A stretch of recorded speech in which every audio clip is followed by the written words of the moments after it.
In relation to international operations, we are still targeting that we will receive the aircraft in the last quarter, at least by December 2020, so that early in the new year we can launch our operations. We are targeting mainly 3 connections to overseas markets, which is Dubai, London, as well as the Chinese market in Guangzhou. The A330 family of aircraft has the largest customer base in its class.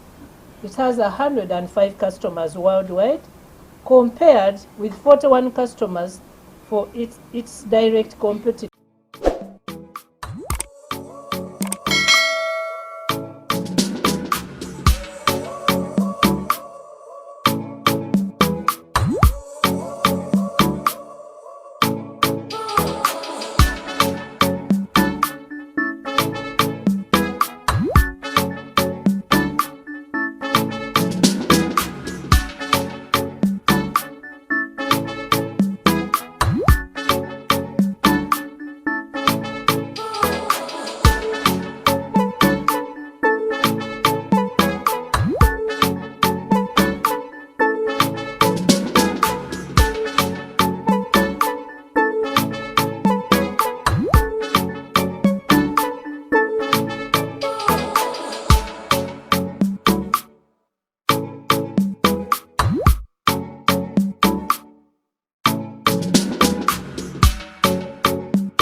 On behalf of Uganda Airlines, Captain Okoth Clive on the entire ground board today, it has been a pleasure having you on board, and we're looking forward to seeing you again on one of our Uganda Airlines flights.